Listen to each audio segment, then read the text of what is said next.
সবাইকে স্বাগতম আজকের লেকচারে। আজ আমরা অনুশীলনী 13.1 8 এবং 9 এই সমস্যা দুটো নিয়ে আলোচনা করব।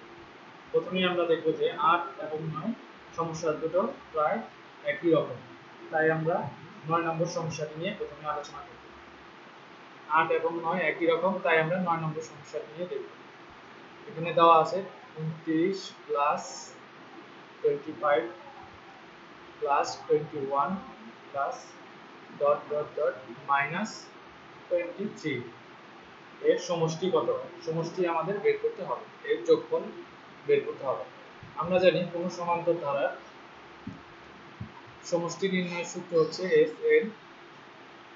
n/2, n সংখ্যক পদের সমষ্টি। n/2 twice a plus n-1 into d।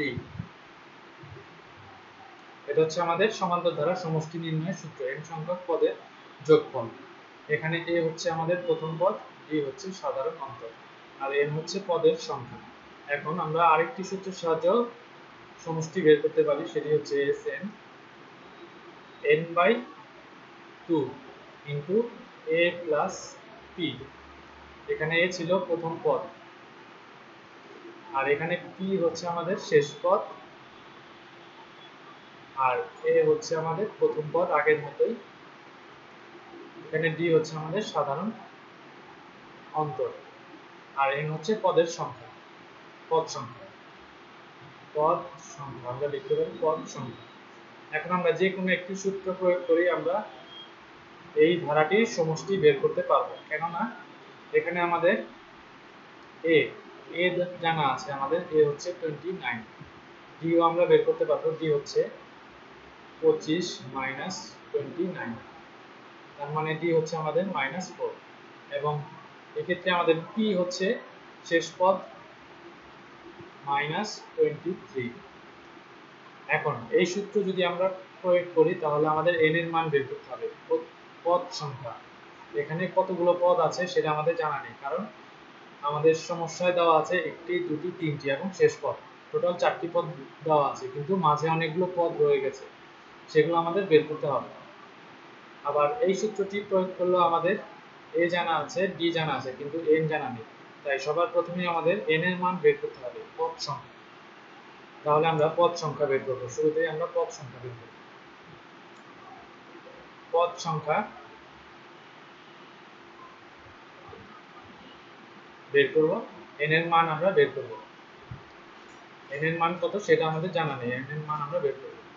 n এর মান বের করার একটি সূত্র হচ্ছে, আমি লিখছি এখানে পদ সংখ্যা, যে কোনো সমান্তর ধারার ক্ষেত্রে n হচ্ছে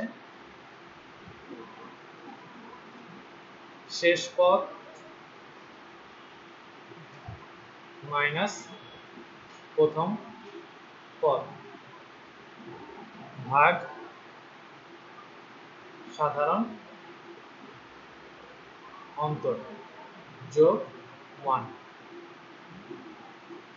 এখন আমরা যে কোনো একটি ধারা আমরা চিন্তা করি, সমান্তর ধারা, যেমন আমরা ধরি 2 যোগ 4 যোগ 6 যোগ ডট ডট ডট 12।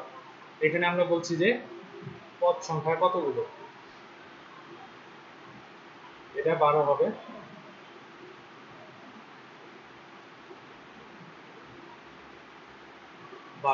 এখানে আমরা পদ সংখ্যা বের করব, তাহলে এই সূত্র যদি আমরা প্রয়োগ করি তাহলে শেষ পদ হচ্ছে আমাদের 12 মাইনাস প্রথম পদ 2, সাধারণ অন্তর 4 থেকে 2 বিয়োগ দিলে 2 আসে, যোগ 1, তার মানে এখান থেকে আসে আমাদের 10 ভাগ 2 যোগ 1, তার মানে আমাদের এখান থেকে 6।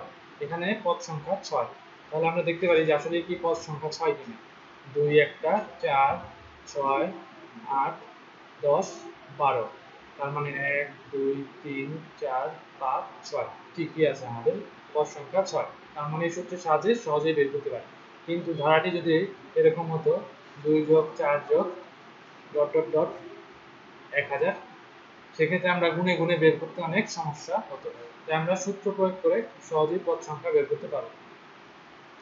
তাহলে আমাদের সমস্যাটির জন্য পদ সংখ্যা আমরা বের করি। শেষ পদ হচ্ছে আমাদের -23, প্রথম পদ হচ্ছে আমাদের 29। সাধারণ অন্তর হচ্ছে আমাদের, এক্ষেত্রে সাধারণ অন্তর আমরা আগেই বলেছি, সাধারণ অন্তর হচ্ছে -4 প্লাস 1 সমান আমরা বলতে পারি এখানে -52 -4 প্লাস 1। এখান থেকে আমাদের আসে 13 যোগ 1 সমান 14। এখন আমাদের পদ সংখ্যা আসলো 14। আমরা চাইলে আরেকটি সূত্রের সাহায্যে পদ সংখ্যা বের করতে পারি। সেটি হচ্ছে আমাদের যেহেতু শেষ পদ দেওয়া আছে, শেষ পদ হচ্ছে আমাদের -23। আমরা ধরি n তম পদটি হচ্ছে -23, n তম পদ -23 ধরি। সুতরাং n তম পদের সূত্র আমরা প্রয়োগ করতে পারি n-1 * d সমান -23। এই হচ্ছে আমাদের এই ক্ষেত্রে 29 যোগ n-1, d হচ্ছে আমাদের -4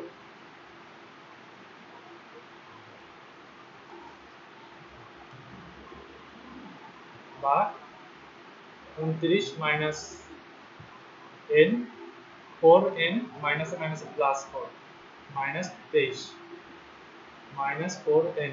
এখান থেকে আমরা লিখতে পারি 33, তাই না? আমরা এখান থেকে 33 লিখতে পারি, 4 9 33 -23 -33, এখান থেকে লেখা যায় -56। সুতরাং n এর মান আসছে 14। তার মানে আমরা এইভাবেও করতে পারি n এর মান, আবার এই সূত্রের সাহায্যে আমরা n এর মান বের করতে পারি, কিন্তু মান সবসময় একই আসবে, 14ই আসবে n এর মান। এখন আমরা n এর মান এই প্রথম সূত্র Sn অথবা এই দ্বিতীয় সূত্র যে কোনো একটা বসিয়ে দিলেই সমষ্টি বের করতে পারবো, ধারাটির সমষ্টি। আমরা প্রথম সূত্রে বসাচ্ছি। প্রথম সূত্রটি ছিল n/2 twice a plus n-1 * d। n এর মান 14, 2 ইনটু এর মান হচ্ছে আমাদের 29 প্লাস n এর মান 14, d এর মান হচ্ছে -4। এটাকে যদি কাটা দিই তাহলে 7 থাকে আমাদের, 2 ইনটু 29 58 যোগ 13 ইনটু -4